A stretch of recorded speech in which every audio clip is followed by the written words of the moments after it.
Day 12 came cold and clear. The kind of Montana winter morning that hurt to breathe, but was so beautiful it made the pain worth it. Marshal Jacob Cole arrived at 9. Ethan was in the yard when he heard the horse. Turned to see Cole riding up Badge, catching the morning light. Face apologetic but firm. Got a warrant, Ethan. Ethan wiped his hands on his jeans. Walked over. What kind of warrant? Welfare check? Cole held up the paper. County seal, Howard Pritchard's bank letterhead across the top. Complaint filed 3 days ago. Says you are holding a ward unlawfully. Ethan took the paper. Read it. The language was careful, legal, suggesting not accusing. But the implication was clear.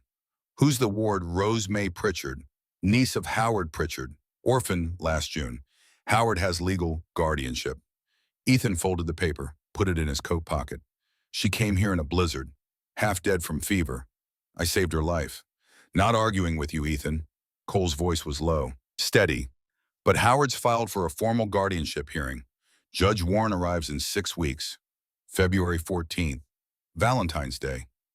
The irony was not lost on Ethan. And until then, Howard wants the girl returned to his custody. I am here to make sure she is safe, to verify she is here of her own will. Ethan stepped aside. Come see for yourself. They found Rose in the kitchen with Elena, learning to make pie crust. Her hands were covered in flour. She looked up when they entered, saw the marshal, went very still. Miss Rose. Cole removed his hat. I need to ask you some questions. Rose looked at Ethan. He nodded. Are you here because you want to be? Yes, sir. Has Mr. Brennan hurt you in any way? No, sir. No. Do you want to go back to your Uncle Howard's house? Rose's hands clenched in the flour. No, sir, Cole wrote in his notebook. Why not? Rose looked down. Because Uncle Howard gets angry sometimes. How? She did not answer, just stood there, shoulders tight. Cole put away his notebook, looked at Ethan. I will include this in my report. But Ethan, between us, Howard's leaned on me before, more than once. He has influence. And the law. He paused. Watch yourself. What's he really after? Ethan asked. Cole shrugged. Could be he genuinely wants to protect his niece. Could be something else. But either way, the hearing is set. 6 weeks. February 14th. You need to establish legal standing by then. And if I cannot, then the judge will award custody to Howard. By law. By right. Cole left, the door closing soft behind him. Ethan stood in the kitchen, watching Rose try to reshape the pie dough with shaking hands. Elena touched the girl's shoulder gently. Go wash up, mija. I will finish this. Rose nodded, fled. Ethan looked at Elena. 6 weeks. We will figure it out. How I am not family. I have no legal claim.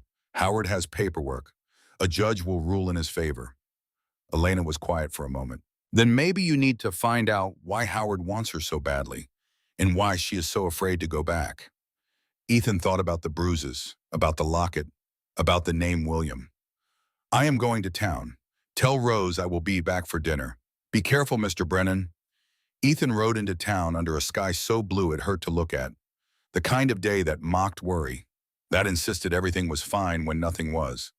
Howard's bank sat on Main Street, red brick, 2 stories, the most impressive building in town next to the courthouse. Ethan tied his horse outside, went in. The interior smelled of ink and cigar smoke and money. Behind the marble counter, a clerk counted coins.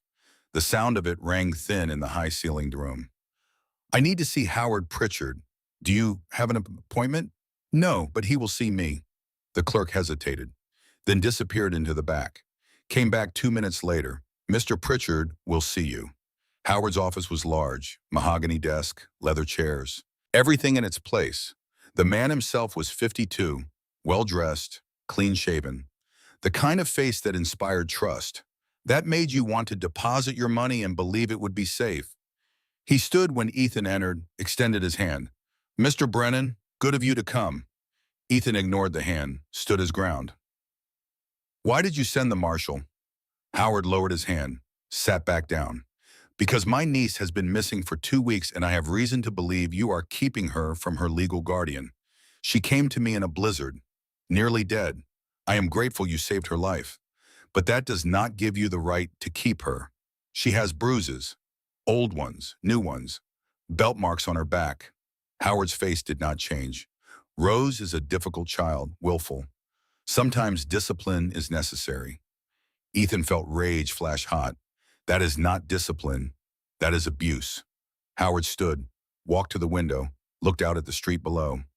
Mr. Brennan, I understand you have suffered loss. Your son, your wife. I am truly sorry for that. But grief does not qualify you to raise a child who is not yours. She is afraid of you. She is afraid of change, of uncertainty. Children often are. Howard turned back. I can give her stability, family, a proper home with a woman's care. He paused. What can you give her? Isolation. A ranch full of men. Questions about why a bachelor keeps a young girl. Ethan's jaw tightened. What do you really want? Howard returned to his desk, sat down, opened a drawer, pulled out a document. I want what is best for Rose, and I want you to stop interfering. He pushed the document across the desk.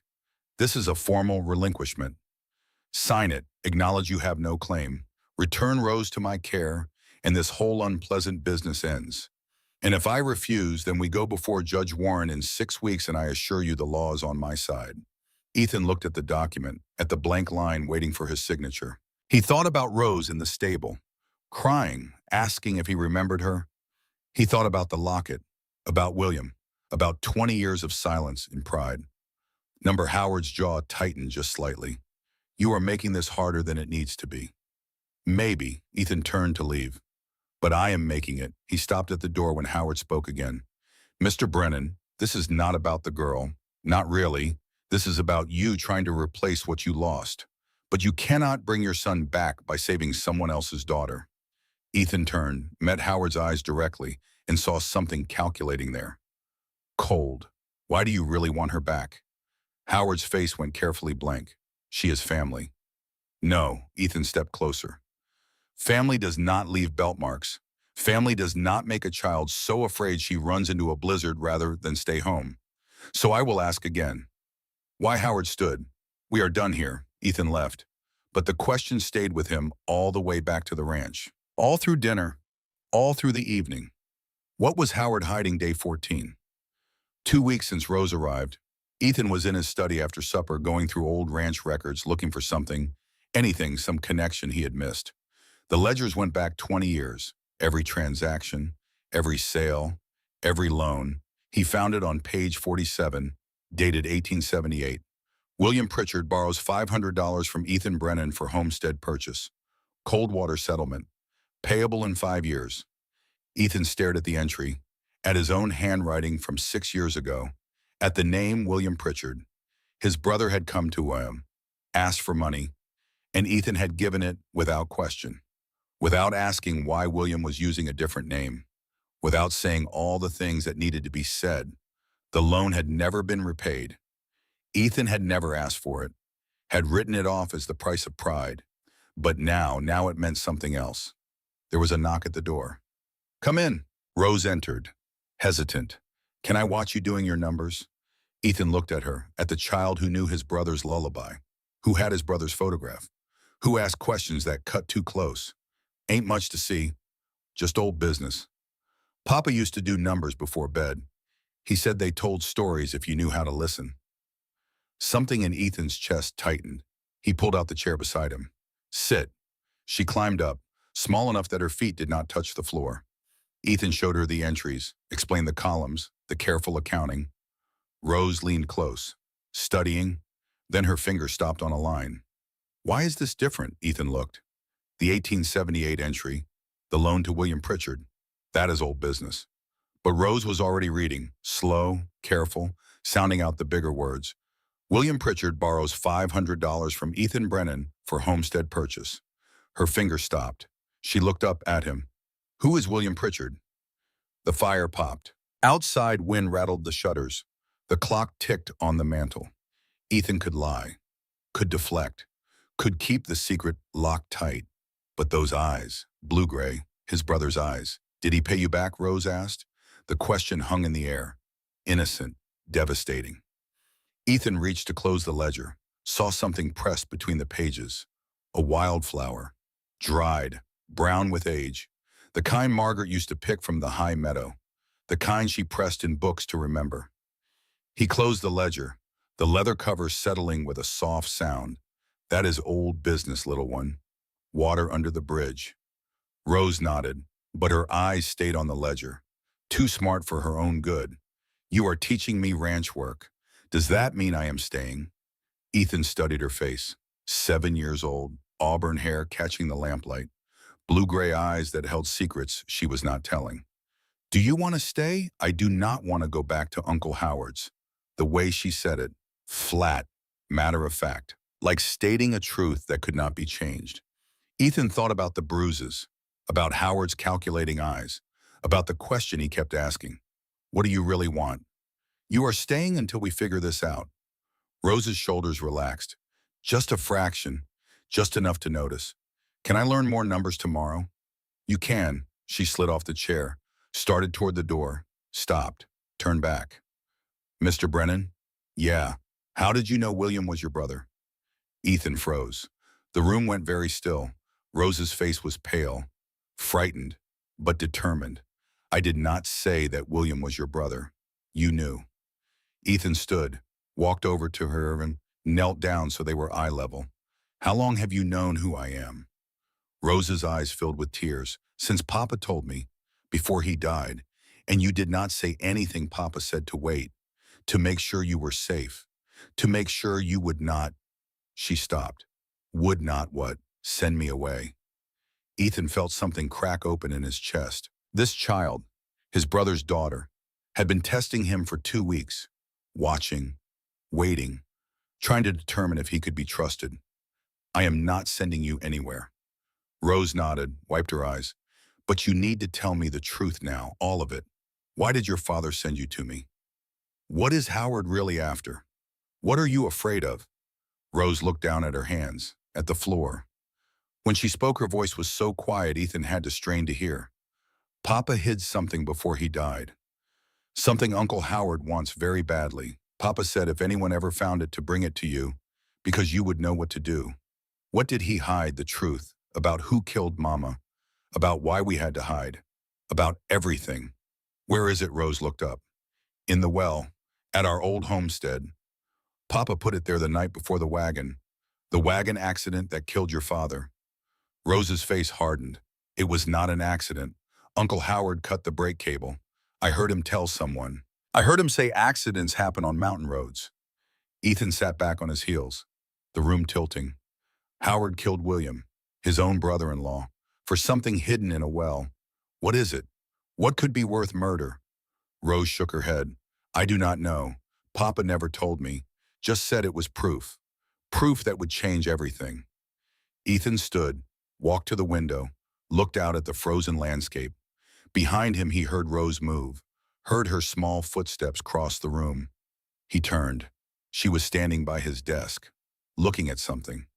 The photograph, the one Ethan had not put away.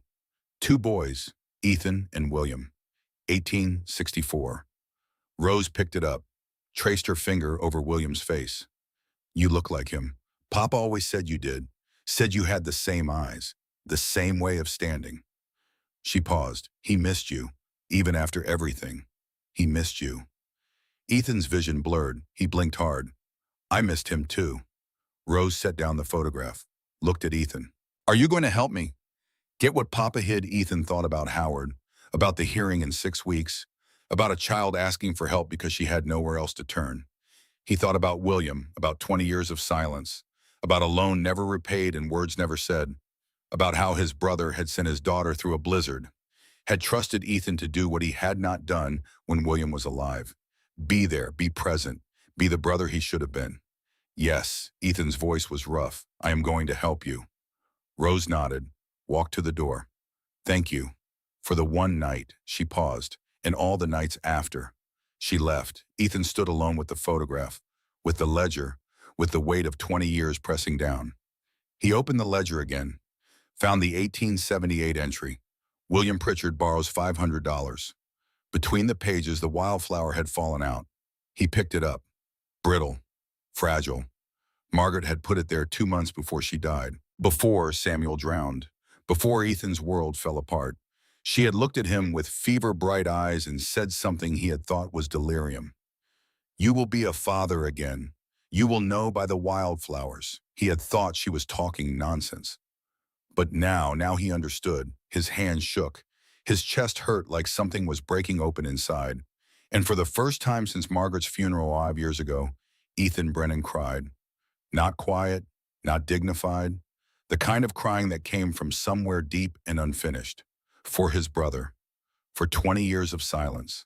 For a 7-year-old girl who had stumbled into his life in a blizzard not knowing she was coming home. For the son he had lost. And the daughter he had found. He sat there as the candle burned low, as the tears dried salt tracks on his face, as the night pressed against the windows. Tomorrow he would ride to the old Pritchard homestead, would search the well, would find whatever William had hidden. Tomorrow he would start fighting for Rose, for real, for keeps. But tonight he let himself grieve, for everything lost and everything found. Outside the window, the first stars appeared, cold and distant and pitiless. Inside, a man sat with a dried flower and a photograph, and the ghost of a brother who had trusted him one last time. And in her room down the hall, a child who knew too many secrets finally slept without crying. The house settled into silence. The fire burned down to embers, and in the darkness, something that had been broken for 20 years began slowly to heal. The days until the journey to the well passed in a strange kind of waiting. Rose grew stronger. Her color returned, but the fear never quite left her eyes. The morning of the journey arrived on day 15. Ethan told Miguel they would be riding out to check fence lines on the far pasture. Told Elena to pack food for 2 days. Told no one the truth. That night, Ethan could not sleep. Lay in bed thinking about William, about the loan in the ledger, about how his brother had come to him 6 years ago asking for money and Ethan had given it without asking questions. Had not asked because asking meant talking. Talking meant confronting 20 years of silence. Easier to just write a check. Easier to pretend the money could speak for all the words they could not say. Around midnight, Ethan got up, went to his study, pulled out the box of old photographs again, found one from 1864, their mother's funeral, 2 boys in ill-fitting suits, Ethan 17, William 12, standing on either side of their father. A hard man, mean eyes, fists that spoke louder than words. Ethan traced his finger over his brother's face, tried to remember what William had been like before their father broke something in all of them, before the old man died and left everything to Ethan, before William left in the night with nothing but a bow and a new name. Had William been happy, had he found peace, Ethan would never know, would never get to ask. All he had was this, a frightened child, a hidden truth, and 6 weeks until a judge decided if love mattered more than law. 4 in the morning, still dark. Ethan and Rose rode out under stars so bright they hurt to look at. The air was cold enough to freeze breath. The horses' hooves crunched through snow that had frozen overnight. They rode in silence. Rose bundled in one of Ethan's old coats, too big, sleeves rolled up 3 times, but warm. The homestead appeared with the dawn. What was left of it, burned timbers, scorched earth, the apple orchard like black grave markers against pink sky. Only one thing stood intact, the stone well. Ethan dismounted, helped Rose down. They stood looking at the ruins of what had been her home. "I am sorry for your loss."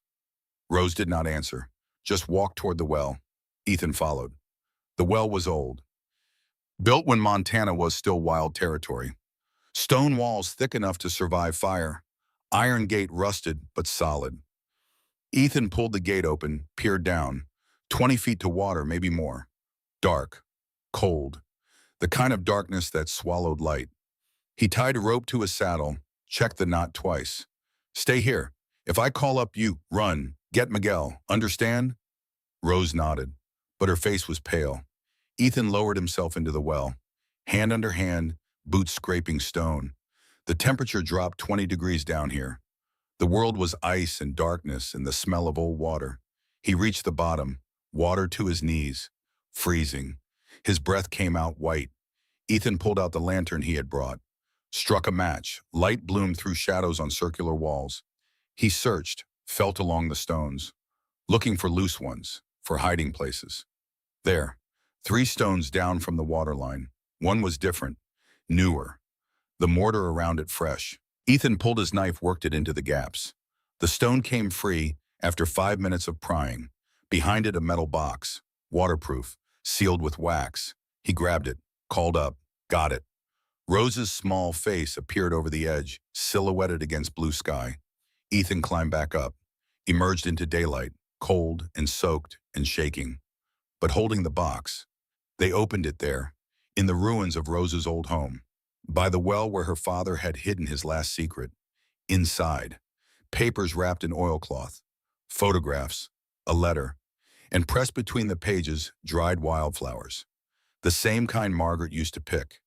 The same kind Rose had picked without knowing why. Ethan's hands shook as he unfolded the letter. William's handwriting, dated June 1st, 1884. 1 week before he died. The letter was long. Ethan's hands shook as he read. Ethan, if you are reading this, I am dead. I need you to know the truth. All of it, even the parts that will hurt. I witnessed a murder in 1877. At the Whitefish mine in British Columbia, the foreman, a man named Jacob Cole, killed a miner who threatened to report safety violations. I tried to go to the law. The law was already bought.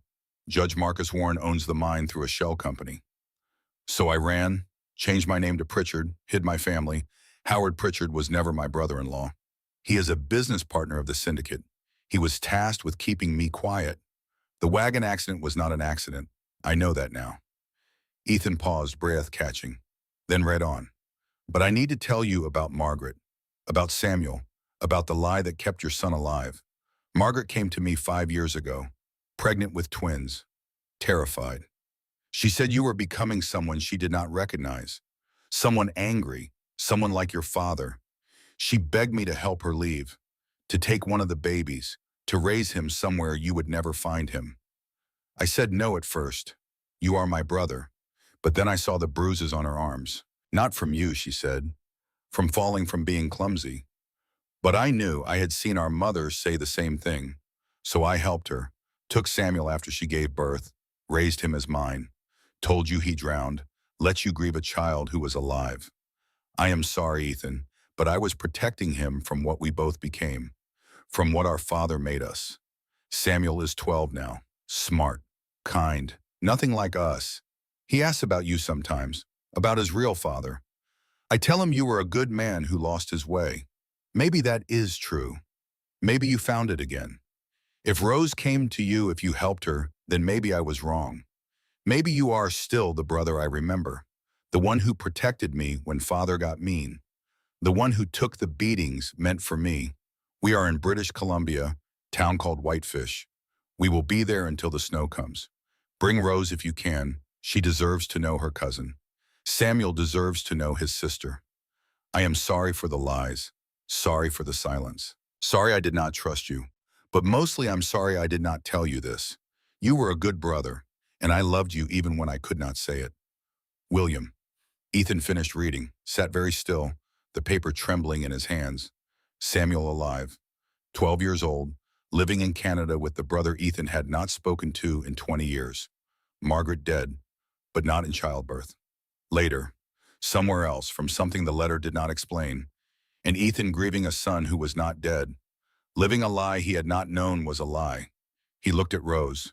She was crying, silent tears running down her small face. You knew, she shook her head. I knew Papa had a son.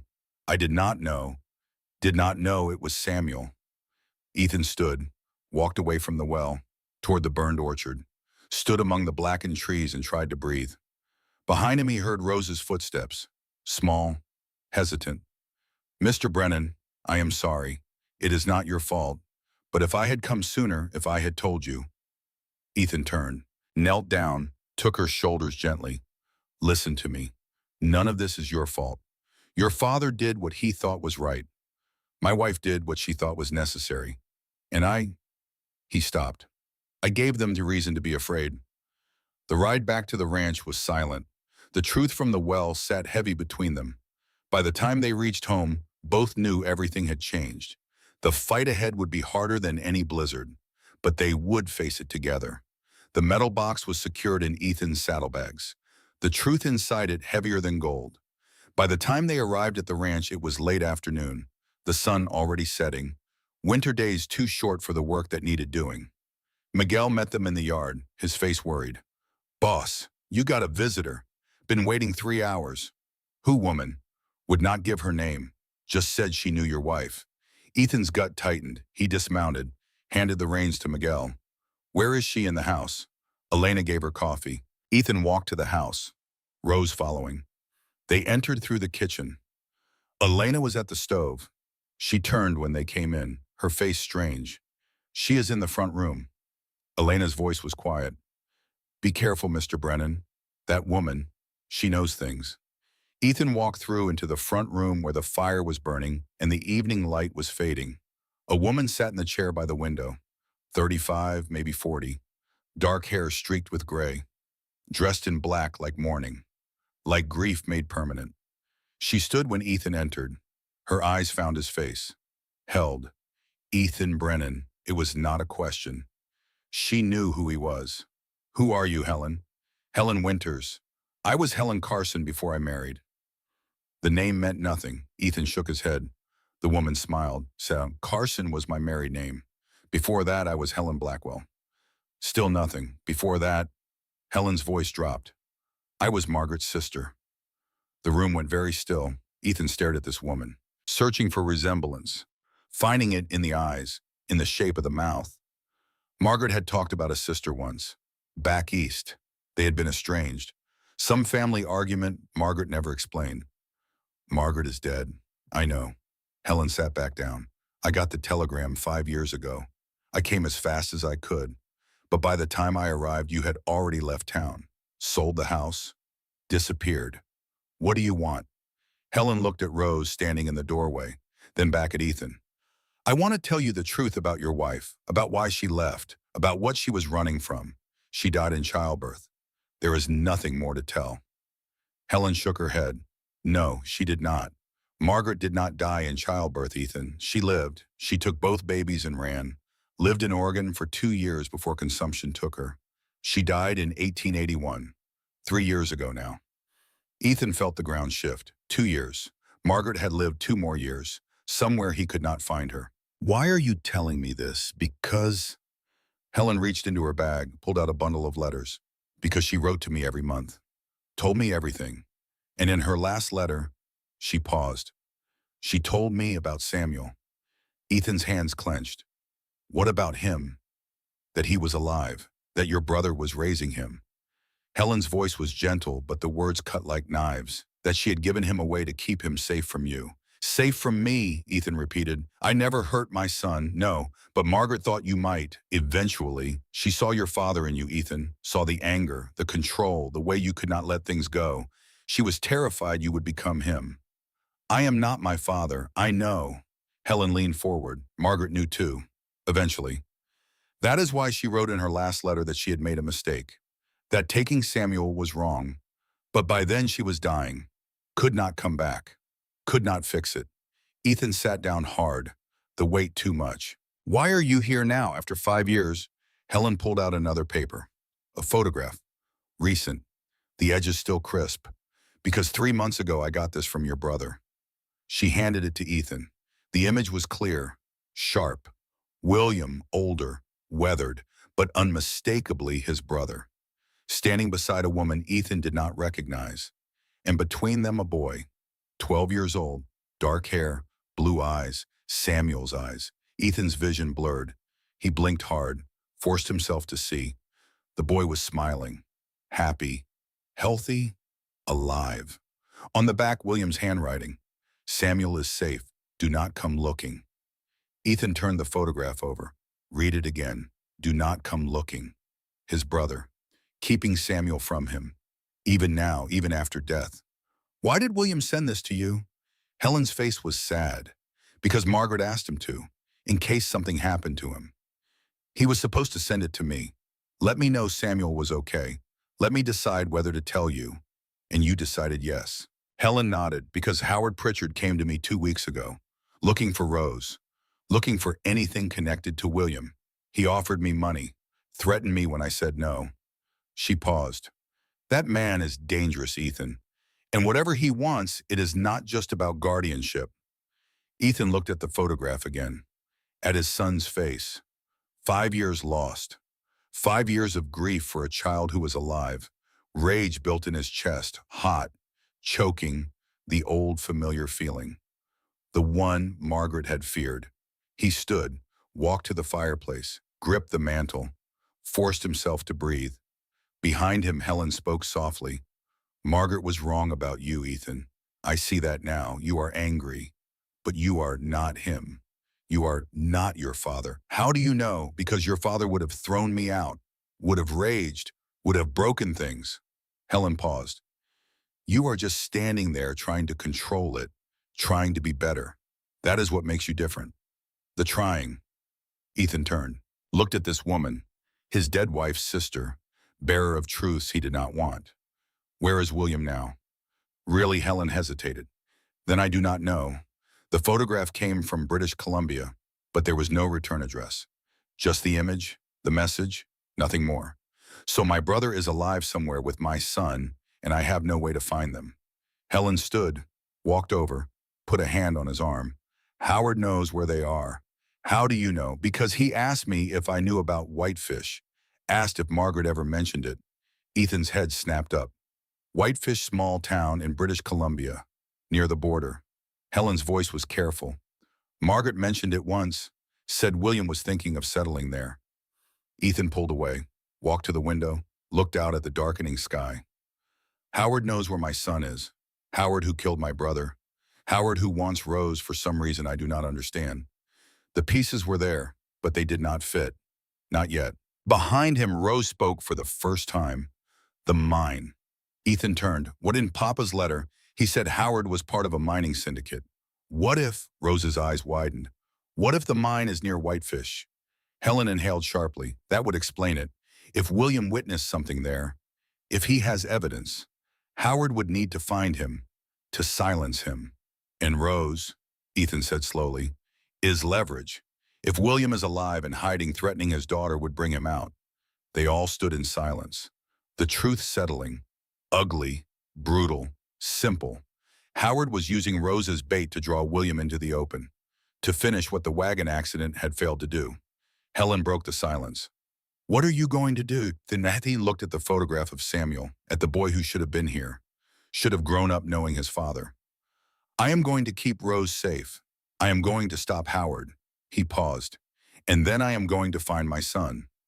The next days blurred together. Ethan barely slept, spent hours going through the documents from the well, building a case, building evidence. The papers told a story, a mining operation in British Columbia, illegal, dangerous, run by men who did not care about safety, about lives, about anything except profit. William had worked there briefly in 1877, had seen a man die, had seen the foreman cover it up, had tried to report it, had become a target instead. The foreman's name was in the documents. Jacob Cole. Ethan stared at that name, felt ice run down his spine. Marshal Jacob Cole. The same man who had come to his ranch with a warrant. The same man Howard had sent. The corruption went deeper than Ethan had thought. On day 21, a message came, delivered by a boy from town. No name, just a note. Meet me at the old sawmill. Tonight, midnight. Come alone. We need to talk. Ethan almost did not go, almost burned the note and stayed home. But he needed answers, needed to hear Howard say it, needed to know why. He rode out at 11:30. The sawmill was 3 miles east, abandoned for a decade, just rotting wood and rusted equipment and ghosts. Howard was waiting when Ethan arrived, standing in the moonlight, no guards, no weapons visible, just a man in an expensive coat looking tired. Thank you for coming. Ethan dismounted. What do you want? I want to make a deal. No deals. Hear me out. Please. Ethan waited, silent. Howard glanced back toward the darkness. I have men watching your ranch, Ethan. Not to hurt anyone, to protect. He paused. I know Helen Winters came 3 days ago. Know she stayed 2 hours. Know she brought you something that made you ride to the old homestead the next morning. You have been spying on me. I've been keeping track of everyone connected to William. Howard's voice was tired. Cole has eyes everywhere. I needed to stay ahead of him. Howard took a breath. William is alive. You know that by now. Helen would have told you. Where is he safe? For now, but Cole is looking for him, and Cole has resources I cannot match. You work for Cole. Howard laughed. Bitter. Number one, I owe Cole $5,000. Money I borrowed to cover bad investments. Money he will forgive if I deliver William. And you are using Rose to do it. Howard's face hardened. I am keeping Rose alive. Do you understand William has evidence that would destroy Cole? Documents, photographs, testimony. If Cole finds him, he will kill him, and anyone connected to him, including Rose, especially Rose. Howard stepped closer. I am a bastard, Ethan. I know what I am. I embezzled from orphans. I hurt that little girl. I did terrible things. Then why? Because William asked me to. Howard's voice cracked. He came to me 7 years ago, told me everything, asked me to protect his daughter if anything happened to him.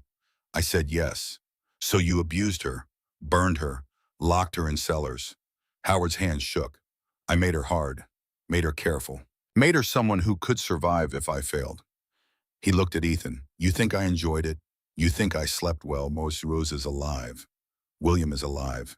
And if you give her back to me, if you let me keep her hidden, they stay that way. And if I refuse, then Cole will find out she is here. We'll come for her. We'll use her to draw William out. And they will both die. Ethan stared at this man, trying to read truth from lies. How do I know you are not working with Cole? You do not. Howard pulled out a piece of paper, handed it to Ethan.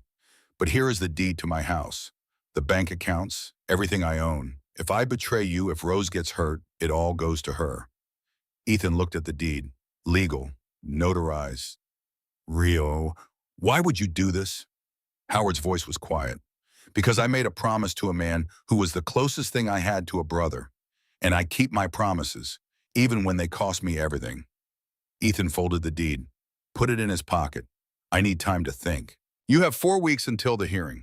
After that, Howard shrugged. After that, it is out of my hands. The judge decides. And Cole will make sure the judge decides right. Ethan mounted his horse, looked down at Howard. One question. Why did you really embezzle from those families? Howard met his eyes. To pay Cole, to buy time, to keep him from looking too hard at William's death, to keep Rose safe. He paused. Every dollar I stole went to keeping your brother's daughter alive. Ethan rode away, left Howard standing in the moonlight. A monster, a guardian, both, neither. The truth was never simple. Back at the ranch, Ethan found Father Patrick waiting. The priest looked grave. I did some digging, like you asked, about Cole, about the mining operation. What did you find? Patrick handed over papers. Church records, death certificates, accident reports. 12 men dead between 1877 and 1884, all at the same mine. All ruled accidents, all buried without investigation. Ethan read through them, saw the pattern, the cover-up. Cole runs this. Cole is the mine foreman. But the owner, Patrick paused. The owner is listed as a shell company, but I found the real name buried in territorial records. Who? Judge Marcus Warren. Ethan's blood went cold. The judge who would decide Rose's custody, the judge who was supposed to be impartial, was the owner of the mine William was testifying against. The hearing is rigged, Patrick nodded. Has been from the start. Howard probably knows.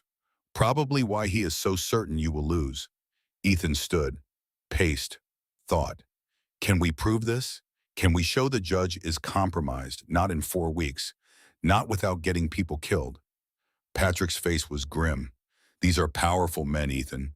They have been doing this for years. One rancher with a borrowed daughter is not going to stop them.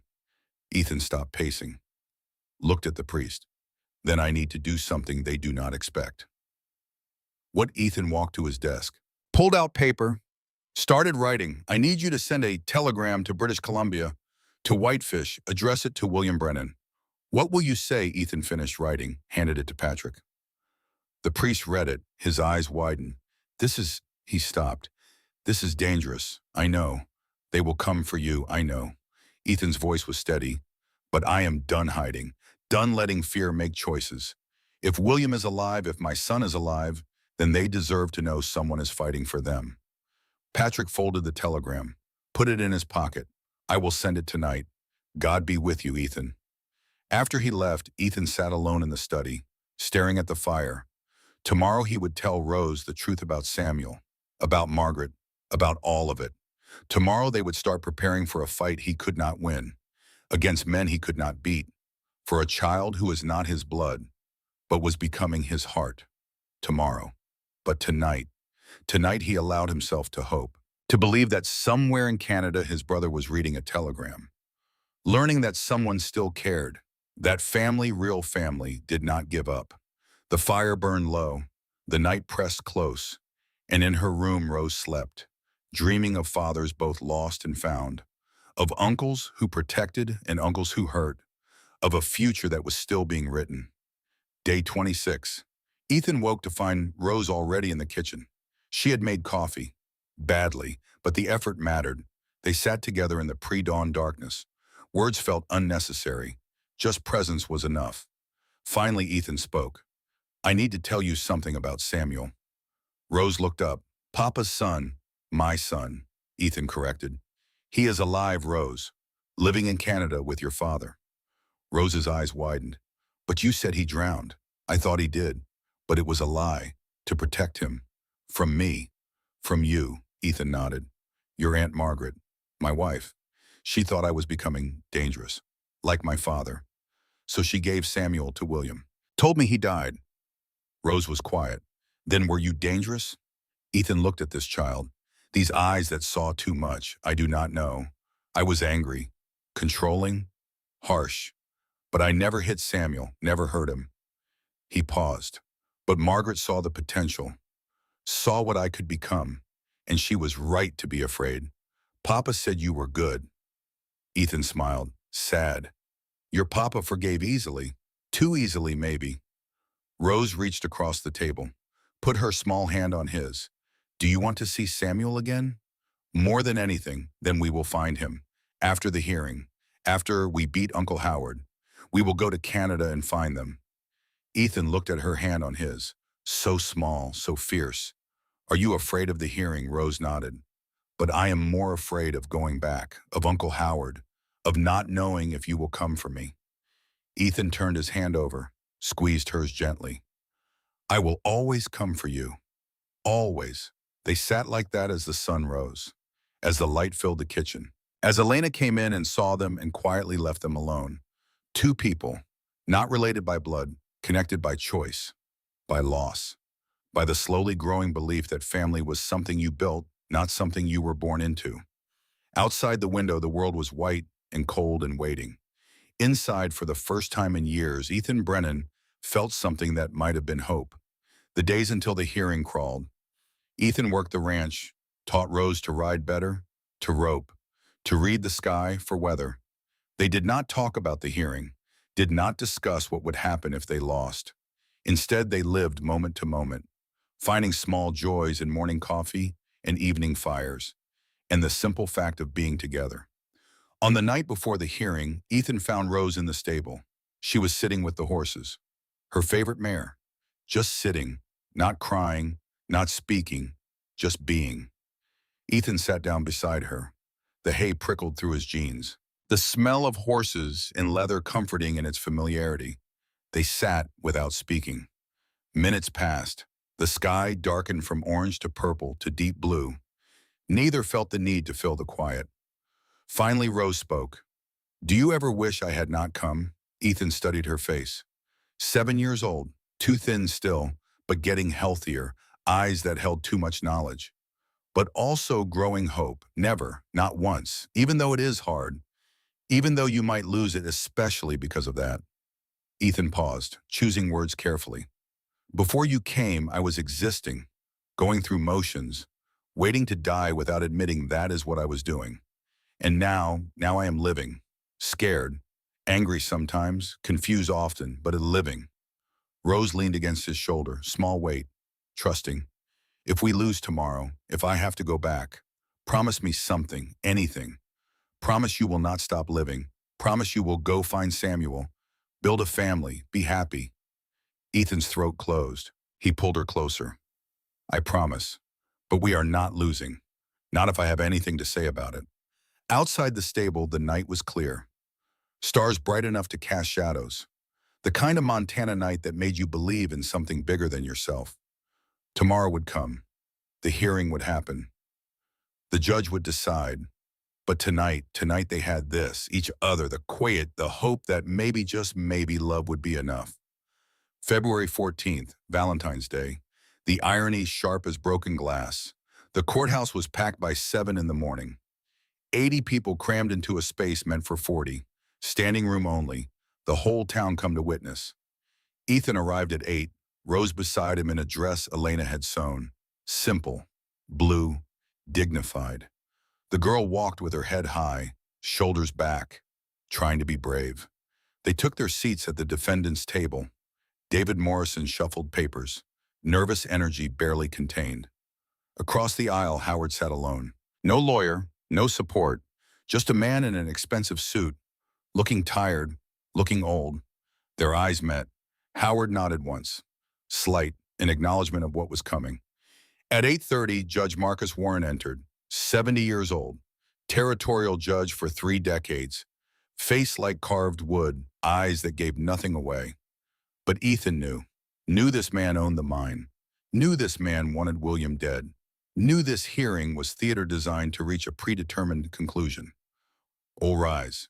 They stood, the judge sat, the room settled into tense silence. We are here on the matter of guardianship. Rose May Pritchard, minor child. Warren's voice carried without effort. Mr. Pritchard, you are the petitioner. Make your case. Howard stood.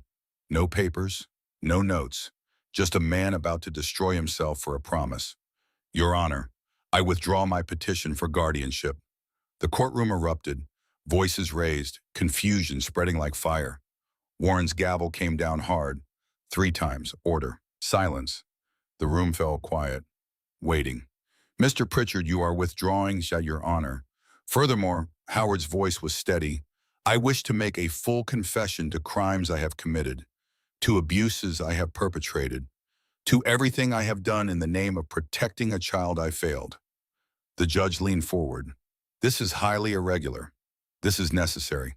Howard looked at Rose. At Ethan, back to the judge. I have embezzled funds from 6 orphaned estates over 8 years. Total amount $4,200. I have documentation. Proof, all of it. He handed papers to the bailiff who carried them to the judge. Warren read, Uyan, his face darkening. Furthermore, Howard continued, I have physically abused my niece Rose Pritchard. Belt marks, cigar burns, prolonged isolation. All in an attempt to, he stopped, to make her strong enough to survive what was coming. What was coming, the judge's voice was cold. Howard turned to face the courtroom. To face Marshal Jacob Cole sitting in the back row, badge gleaming, face carefully blank. 12 men have died since 1877 at the Whitefish Mine in British Columbia. All ruled accidents, all covered up by the mine foreman Jacob Cole. Cole stood. Your Honor, this is absurd. I have never... Sit down, Marshal. Warren's gavel cracked. Mr. Pritchard, you are making serious accusations. I am telling the truth. Morrison stood. Your Honor, we have corroborating evidence. He opened his satchel, pulled out the documents from William's box. These are death certificates from the Whitefish Mine. 12 men, all ruled accidental, all signed by Jacob Cole as witness. He handed them to the bailiff.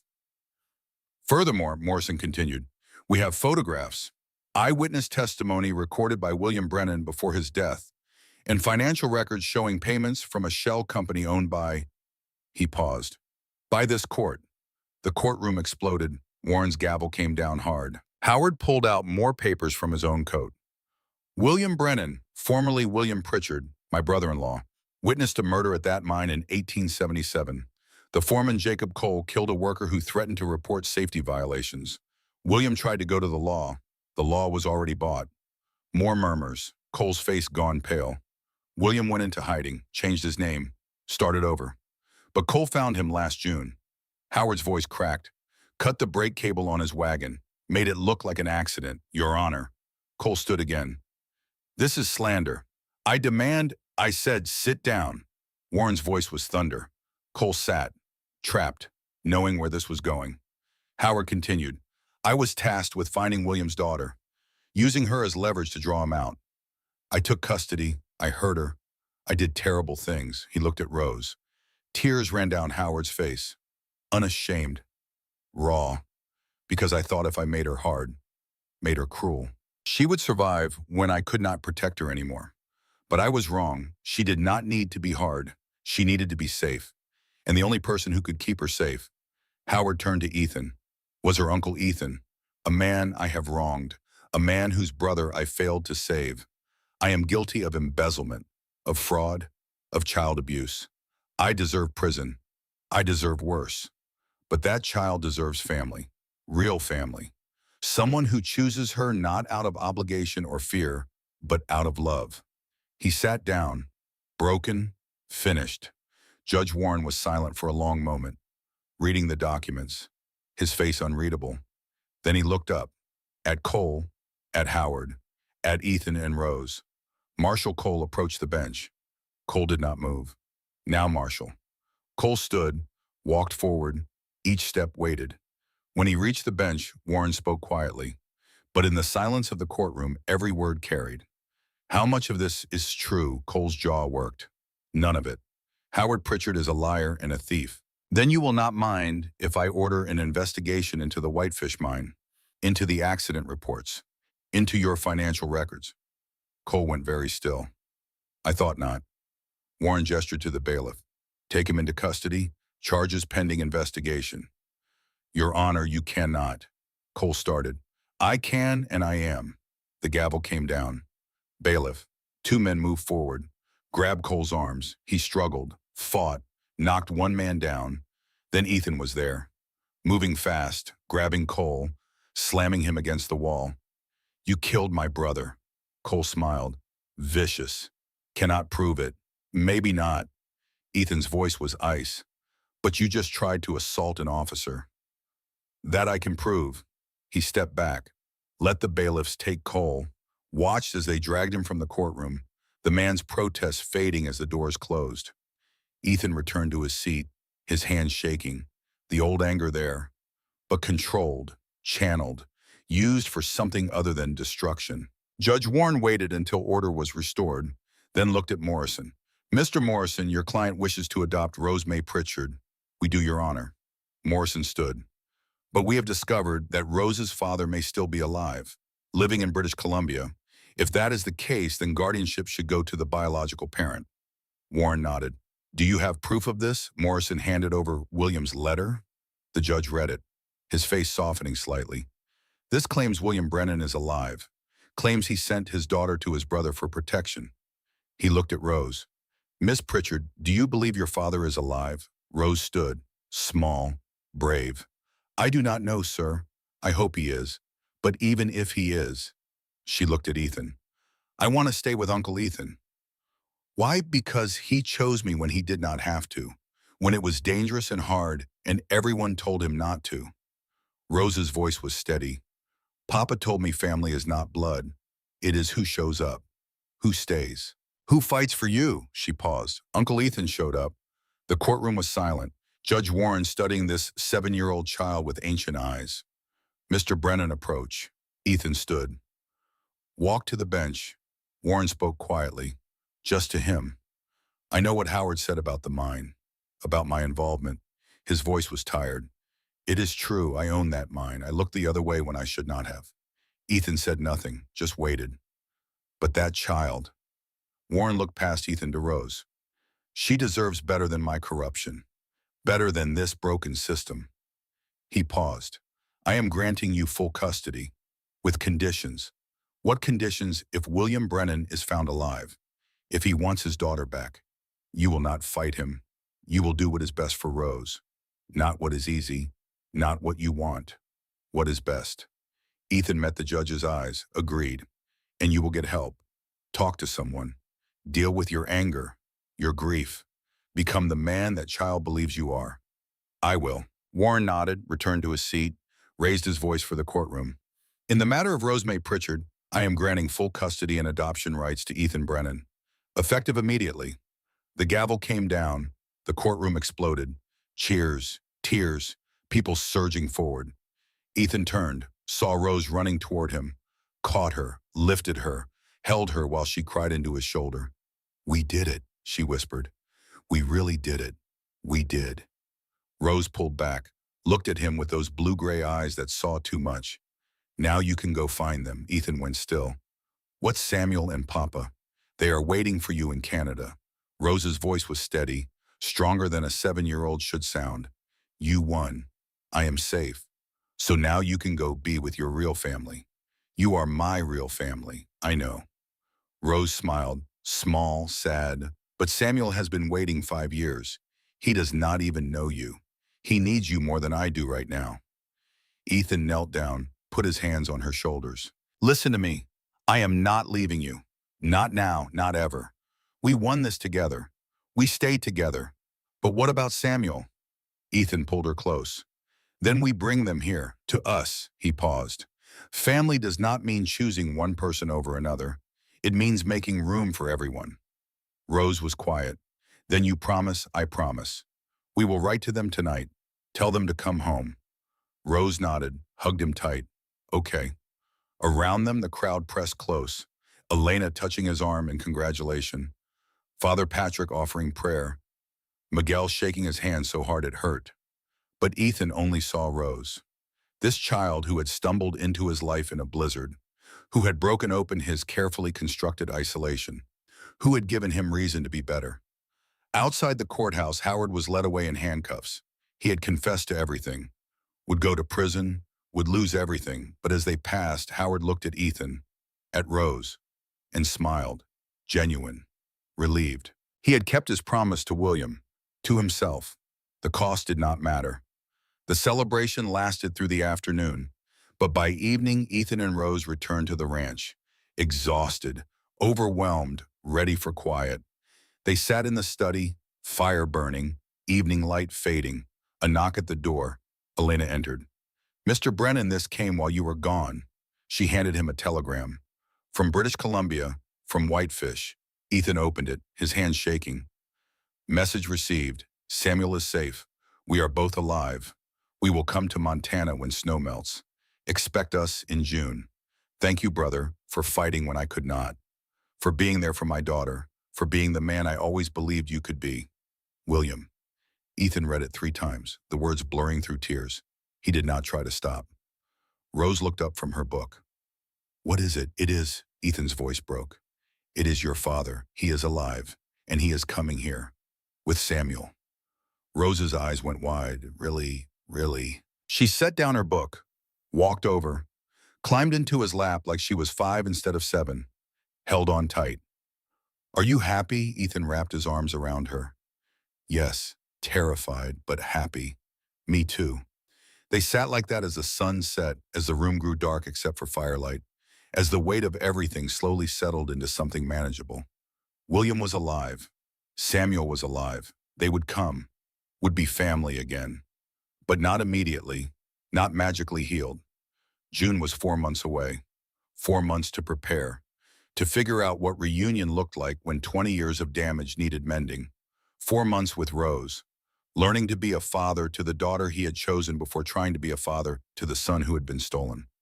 It would be hard, complicated, messy. But for the first time in 5 years, Ethan believed it was possible. The weeks that followed were strange, suspended, waiting for something that felt both imminent and distant. Howard went to trial, pled guilty to all charges, was sentenced to 5 years in territorial prison. He lasted 18 months before consumption took him in the summer of 1886, long enough to write letters of apology to the 6 families he had wronged, long enough to make peace with what he had done, not long enough to be forgiven by everyone, but long enough to try. Ethan attended the funeral. Rose did not, could not forgive yet, maybe never. But Ethan stood at the grave and said a prayer for a man who had done terrible things for complicated reasons, who had kept a promise even when it destroyed him. Marshall Cole's trial was bigger, more public. The investigation into the mine uncovered 12 deaths, dozens of safety violations, years of corruption. He was convicted of 12 counts of negligent homicide and conspiracy. sentenced to life in territorial prison. He died there 2 years later, alone and unrepentant. Judge Warren resigned, faced no criminal charges, but lost everything else. Reputation, position, legacy. Ethan felt no satisfaction in it, just tired sadness that power corrupted so easily. That good men looked away until it was too late. The ranch settled into new rhythms. Rose learned to work cattle, to mend fence, to do the thousand small tasks that made a ranch run. She was good at it, patient, careful, the kind of child who listened and learned and asked smart questions. At night, she still had nightmares, still woke crying, but less often. And when she did, Ethan was there, sitting with her until the fear passed, until sleep came easier. He was learning how to be present without controlling, how to comfort without fixing, how to love without suffocating. It was harder than he expected. His instinct was still to plan, to prevent, to make everything perfect so nothing could go wrong. But perfection was not what Rose needed. She needed consistency, honesty, someone who showed up even when it was hard. Ethan could do that, was doing that. One day at a time. March turned to April, snow melted, grass returned. The valley transformed from white to brown to green. Letters came from William, one each week. Careful, testing, rebuilding connection across 20 years of silence. William wrote about Samuel, about raising a boy who was not his son but felt like it, about the guilt of lying, the fear of being discovered, the strange blessing of getting to be a father when he had thought he never would. He wrote about Margaret, about how she had struggled with guilt, had wanted to tell Ethan the truth, but feared his reaction, had died before finding courage. He wrote about the mine, about the murder he witnessed, about 7 years of hiding, of looking over his shoulder, of teaching Samuel to be ready to run at any moment. The letters were careful, apologetic, full of the kind of pain that came from knowing you had hurt someone and could never completely fix it. Ethan wrote back, also careful, also apologetic, talking about his own failures, his anger, his grief, his slow learning that being broken did not mean being beyond repair. They were feeling their way toward reconciliation. Slow work, painful work, but genuine in a way nothing had been for 20 years. And Samuel. Samuel wrote 2 short letters at first. Awkward, a 12-year-old trying to understand the father he had never known. Ethan treasured each one, read them until he had them memorized, wrote back with stories about the ranch, about Rose, about the life Samuel would find when he came. He did not promise it would be perfect, did not claim to be a perfect father, just promised to try, to be there, to not run when things got hard. It was the most honest he had been in 20 years. June came with heat and thunderstorms and the kind of Montana summer that made you forget winter existed. Ethan stood at the ranch gate at dawn on June 15th, watching the road, waiting. Rose stood beside him, nervous, excited, about to meet her father again, about to meet a cousin she had not known existed. They had been standing there for an hour when the wagon appeared, small dot on the horizon, growing larger. 2 figures on the seat, man and boy, getting closer. Ethan's chest tightened, his breath coming faster. 5 years of grief, 20 years of silence, all coming to this moment. The wagon stopped 10 feet from the gate. William climbed down, older, weathered, but unmistakably Ethan's brother. They stood looking at each other, 20 years of words unsaid hanging between them. Then William spoke, voice rough. Brother, Ethan could not speak, could only nod. William took a step forward, stopped. I am sorry. For everything, for lying, for taking Samuel, for...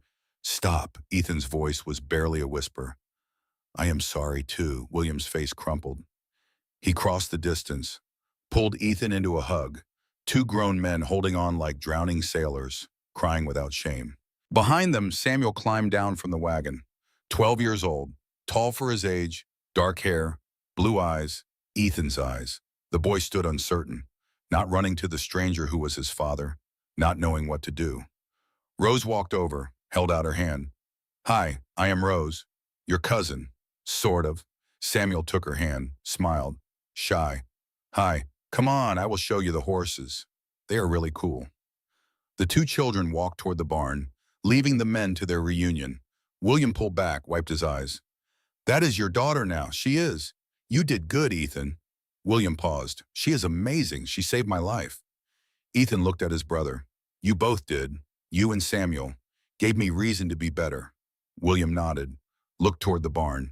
You ready for this? For him, no, Ethan admitted. Terrified, actually. Good. William smiled. Fear means you care. We will figure it out together.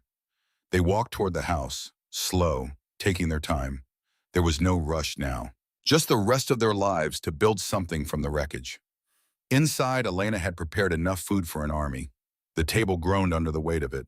They ate together. All four of them. Careful, polite, feeling each other out. Samuel asked about the ranch, about the cattle, about whether he could learn to rope. Ethan answered, patient, trying not to overwhelm, trying to let the boy set the pace. Rose told stories about Howard, about the trial, about learning to ride. She made Samuel laugh, made everyone laugh. The sound of it filled the house, chased out years of silence. After dinner, Ethan found Samuel on the porch. The boy was watching the sunset, the sky painted orange and purple and gold. Ethan sat down beside him. Not too close, leaving space. They sat in silence for a long time. Just breathing, just being. Finally, Samuel spoke. Do I have to call you father? Ethan felt the question like a blow, but understood it. No, you can call me whatever feels right. Ethan, Uncle Ethan, whatever.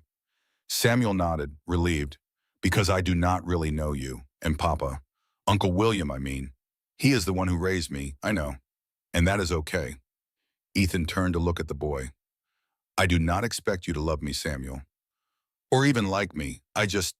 He stopped. I just want the chance to know you. To be in your life, however that looks. Samuel looked at him closely. You are different than I thought you would be. How I do not know. Quieter, maybe. Sadder. Samuel paused. But not mean. Not like our grandfather. Ethan's throat tightened. I try not to be. Do you ever get angry all the time? But I am learning to stop, to breathe, to choose something other than rage. Ethan smiled. Your sister helps with that. Rose Samuel smiled. She is fierce, does not let me get away with anything. She is. They sat in comfortable silence as the stars came out, as the night pressed close. As years of separation slowly began to feel less impossible to bridge. Inside, Rose and William were doing dishes, their voices drifting through the open window. Laughter, easy conversation. The sound of family. Ethan looked at his son, at this almost stranger who carried his blood, who had his eyes, who he would spend the rest of his life trying to know. It would not be easy, would not be quick, but it would be real. And that Ethan was learning was enough. 3 years later, spring of 1888, Rose was 10 now, Samuel was 16, the ranch had grown, more cattle, more land, more hands to work it. Ethan was 42, no longer the isolated man who had ridden through a blizzard 5 years ago. Gray showing at his temples, lines deeper around his eyes, but lighter somehow, like a weight had lifted.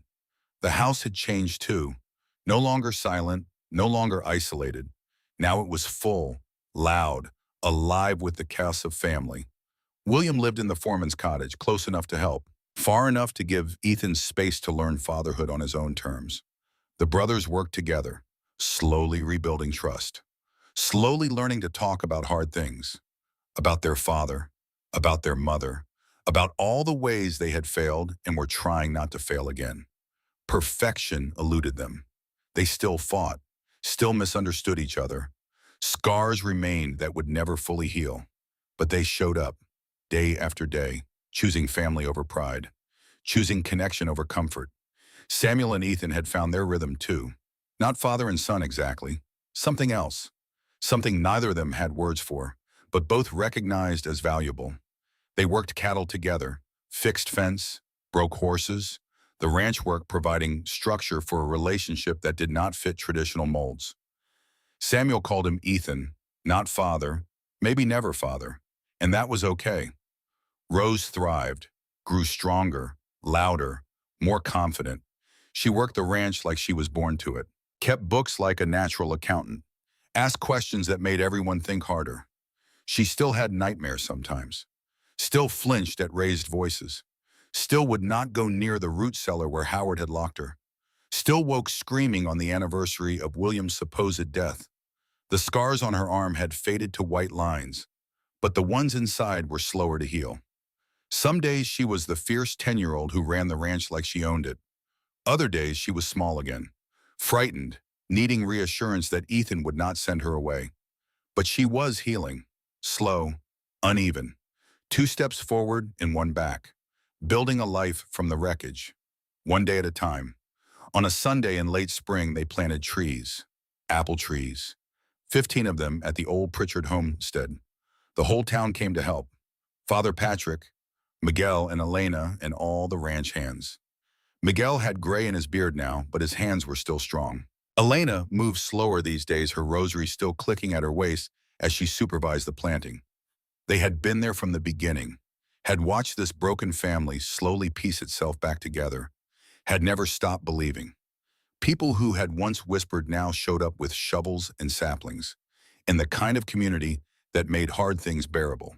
They planted with few words. The work spoke for itself, each tree a prayer, each hole in the earth a testament to survival. When the last tree was in the ground, Rose stood looking at the small orchard, at the beginning of something that would outlive them all. "What do we do now?" she asked. "Now we wait." Ethan put his hand on her shoulder. "We water them, care for them, wait for them to grow." "How long does it take for apples? 5 years, maybe." He paused. "For healing, longer." Rose leaned against him. "I can wait." "Me too." Around them, the town packed up, loaded wagons, called goodbyes, returned to their lives, knowing they had participated in something good, something that mattered. William and Samuel stood by the well, looking down into darkness, talking quietly about something Ethan could not hear. He watched them, these pieces of his broken family, slowly being reformed into something new. Not what it was, not what anyone planned, but real. Helen Winters approached. She had stayed in Montana, opened a dress shop, visited regularly. She handed Ethan a letter. This came yesterday, from the territorial governor, about Howard's estate.